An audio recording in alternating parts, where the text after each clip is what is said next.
warahmatullahi wabarakatuh. Selamat siang. Kita ketemu lagi di kuliah setelah libur panjang dari Idul Fitri ini. Dengan materi hari ini itu ada dua. Pertama terkait soal footnote dan daftar pustaka. Yang kedua soal teknik penulisan. Kita mulai dari footnote dan daftar pustaka. Footnote atau lebih dikenal dengan catatan kaki adalah keterangan-keterangan atau teks-teks karangan yang ditempatkan pada kaki halaman karangan yang bersangkutan. Itu biasanya ada di paling bawah dari halaman sebuah penulisan karya ilmiah. Nah, catatan kaki ini ada tiga macam. Pertama, ada catatan kaki yang merupakan catatan petunjuk sumber atau referensinya, dari mana kita mengambil sumber kutipan atau sumber tulisan yang kita buat itu sumbernya dari apa? Dari buku kah? Dari jurnal kah? Dari gambar atau yang lainnya dan sebagainya. Yang kedua, ada catatan kaki yang merupakan catatan penjelas. Jadi dia bisa juga memperjelas tulisan yang sudah kita urai di atas tadi, itu di bawah untuk lebih memperjelasnya. Untuk orang lebih memahami apa yang kita maksud yang sudah kita tulis tersebut. Dan ketiga adalah catatan kaki yang merupakan catatan gabungan adalah sumber dan penjelas. Itu bisa dilakukan secara bersama-sama. Nah, pedoman penulisan untuk kutipan yang ditulis oleh seorang pengarang atau lebih caranya ada sebagai berikut. Pertama, judul karangan dapat ditulis dengan tebal. Buku misalnya soal metode penelitian hukum, nah, itu bisa ditulis dengan tebal, bisa ditulis dengan miring, atau bisa dengan garis bawah. Kebiasaannya kalau di kita itu menggunakan yang miring. Nah, yang kedua adalah nama penulis dalam bahasa Indonesia tidak dibalik penempatannya, kecuali untuk orang asing. Kalau orang asing itu harus dibalik, karena orang asing biasanya menggunakan nama keluarganya di akhir, makanya dia memajukan, dia membalik keluarganya di depan baru nama si penulis.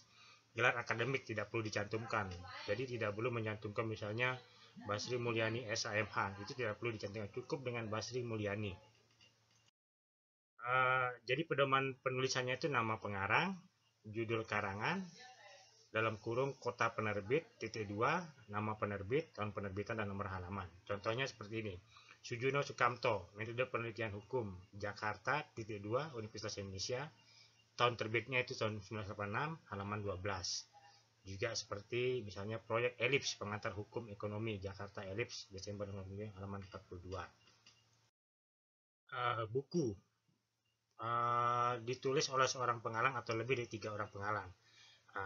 Ditulis oleh lebih dari 3 pengarang, kumpulan karangan, misalnya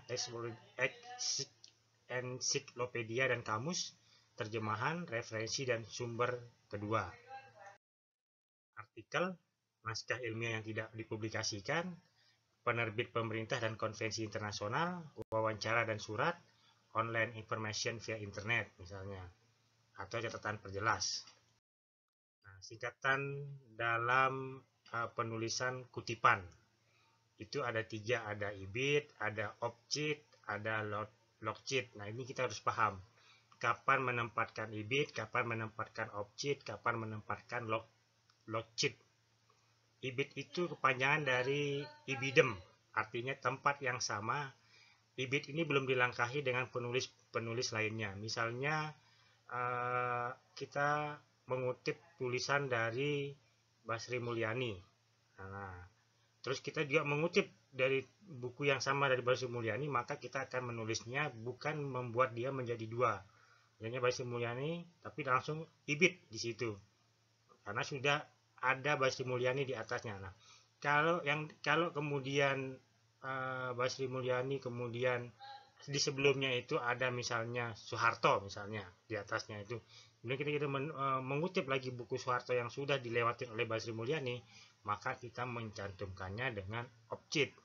Opera citato artinya pada karya yang telah dikutip, singkatan ini digaungkan bila catatan itu menuju kembali kepada sumber yang telah disebutkan, tetapi telah disembunyi sumber lain. Itu maksudnya tadi misalnya Soeharto, kita mau mencantumkan Soeharto lagi, tapi sudah ada Basri Mulyani di bawah Soeharto itu, maka dia harus ditulis dengan objek.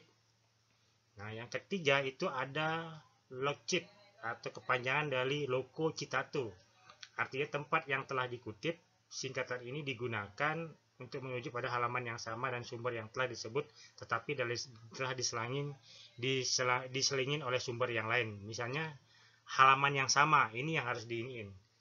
Kalau dia halamannya sama, ditulis dengan logcit, tapi kalau halamannya berbeda, ditulis dengan objek. Nah, di situ perbedaannya. Jadi kalau logcit ini halaman yang sama, tapi kalau objek itu sudah diselingin dengan halaman yang lain. Daftar pustaka. Daftar pustaka atau bibliografi istilahnya itu adalah sebuah sumber daftar yang berisi judul-judul buku atau artikel, bahan-bahan penerbit lainnya yang mempunyai pertalian dengan sebuah karangan atau sebagai dari karangan yang telah dikerjakan. Daftar pustaka ini biasanya diletakkan di akhir dari sebuah karya ilmiah. Jadi sumber kutipan yang tadi itu nanti juga dimasukkan ke daftar pustaka. Dia akan menentukan, jangan kemudian memasukkan daftar pustaka yang tidak ada di sumber kutipan, yang tidak ada di footnote. Jadi sumber daftar pustaka itu yang ada di footnote, tapi dia tidak kemudian memasukkan yang namanya tadi itu logcit, objek, dan ibid. Dia hanya memasukkan bukunya. Jadi yang kita jelaskan itu adalah nama orang penulis, judul bukunya, dalam kurung tempat diterbitkan, misalnya di Jakarta, titik 2 dengan nama penerbitnya, tahun penerbitannya dalam kurung. Tidak perlu menggunakan halaman. Itu kalau daftar pustaka. Nah, seperti ini cara penulisannya. Bila tidak ada nama pengarang, maka judul buku, artikel, dan seterusnya. Bila tidak ada pengarangnya, tapi bila ada pengarang harus dicantumkan. Perlu mencantumkan naskah gelar akademik. Nah, jika lebih dari 3 orang, maka cukup ditulis dengan etc. atau dan kawan-kawan. Jika seorang pengarang terdapat lebih dari satu bahan referensi yang digunakan, maka untuk referensi yang kedua dan seterusnya nama pengarang tidak perlu disertakan, tetapi diganti dengan garis lurus mengikutinya di bawahnya. Jika antara baris dengan garis dalam satu referensi satu spasi, tetapi jarak referensi sudah dengan referensi yang lain dua spasi. Nah, selain mengutip sumber-sumber tercetak, sekarang ini penulis juga dapat mengumpulkan data referensi dari internet atau yang sering disebut dengan www, World Wide Web, jaringan jagat jembar katanya. Unsur-unsur yang dicantumkan dalam referensi internet adalah nama penulis yang diawali dengan penulisan nama keluarga, judul tulisan diletakkan di antara tanda kutip, judul karya tulis di keseluruhan jika ada huruf miring, data publikasi berisi protokol dan alamat, tanggal atau waktu akses dilakukan. Nah, itu etika penulisan dan sumbernya dari internet. Kemudian teknik penulisan. Teknik penulisan agar penulisan karya ilmiah, karya tulis sempurna, setelah isi dalam bentuk lahiriah disusun dengan cara yang semestinya, penulis juga harus mempertahankan teknik penulisan berdasarkan persyaratan yang lazim. Nah, masalah teknik yang perlu diperhatikan adalah ukuran kertas pertama. Jadi dalam penulisan karya ilmiah skripsi, ukuran kertas biasanya itu adalah 4 di atas, 4 di sebelah kiri, 3 di sebelah kanan, 3 di bawah. Itu standar karya ilmiah skripsi di semua penulisan, baik itu skripsi, tesis maupun disertasi. 4, 4, 3, 3. Itu formasinya. Kemudian pilihan jenis atau ukuran huruf. Nah, kalau di Universitas Gunung itu biasanya grupnya menggunakan huruf Times New Roman. Times New Roman dengan ininya 12 pt. Pas pinjam, nah spasinya itu 2 spasi. Nomor halaman kita biasanya menggunakan nomor halaman di atas, bukan di bawah. Penomoran pada bab, subbab, dan seterusnya. Nah, itu yang harus diperhatikan. Misalnya kita menggunakan A, maka setiap ini dimulai dengan A, subbabnya bisa dimulai dengan angka 1 atau angka 1 dalam kurung. Nah, itu dan seterusnya. Baru judul. Huruf miring, kapan menggunakan huruf miring, kapan menggunakan tanda petik. Nah, penulisan rumus, persamaan, subpreskrip atau subskrip, itu ada penulisan. Nah, hal-hal yang harus diperhatikan dalam penulisan suatu karya ilmiah atau tulis ilmiah yaitu konsistensi, berkesinambungan, dan bertanggung jawab. Jadi kita harus punya konsistensi, berkesinambungan, yang bertanggung jawab. Apa yang kita tulis harus kita mampu pertanggungjawabkan, tidak sembarangan kemudian untuk menulis.